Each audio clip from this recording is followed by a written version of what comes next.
Good morning everyone, welcome back to the channel and welcome back to another video. This is the third part to the buying a caravan for £600 or under. Unfortunately, the caravan that you saw in the second video, and I'll put a link up here, we spoke to the gentleman that owned the caravan, really nice gentleman, but we couldn't come to an agreement on the price.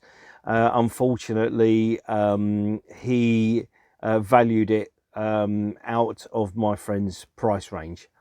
It didn't matter how much you sort of told him what was wrong with it or what needed to be done to it.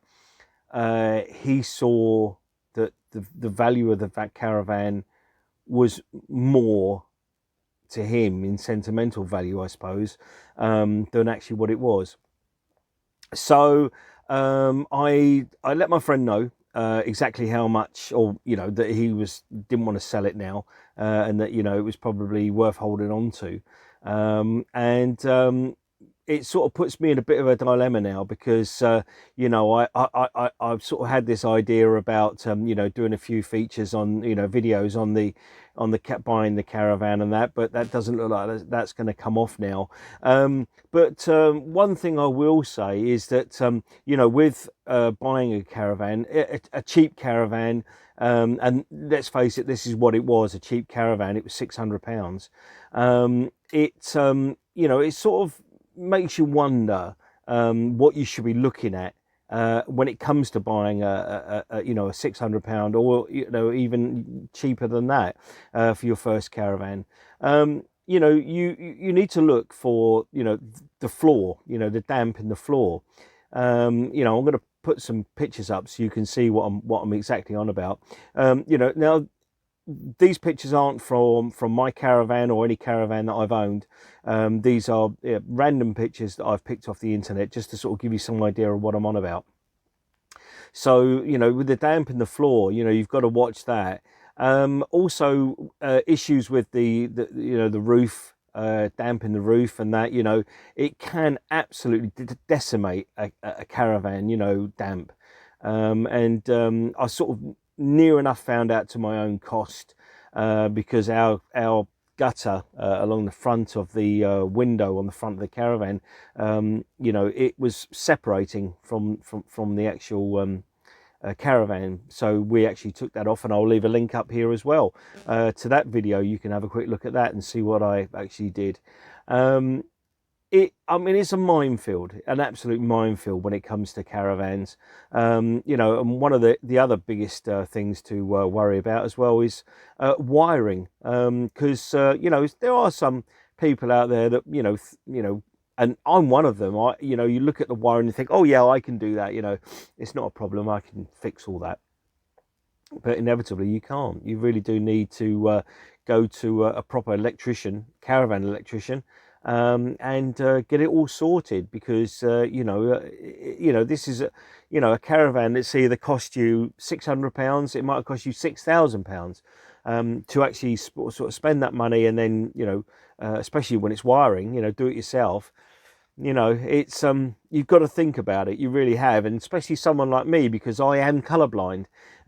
So when it comes to anything to do with a caravan, wiring wise, I take pictures of exactly how it was in the first place, and then once I've done all the work that I need to do, I then revert back to the pictures, look how the wiring was set up in the first place, and then put it back better than what it was before. So that's my way of doing it.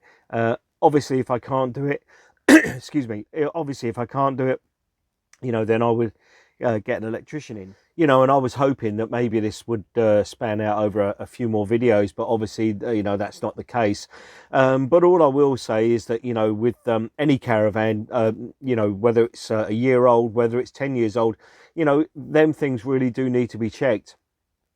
I'm not trying to teach anyone how to suck eggs, because everyone who's got a caravan hopefully has got that experience and will know exactly what they're looking for. But it's always worth just letting people know exactly what to look for, at least illustrate with some pictures what they might potentially have their have in their caravan.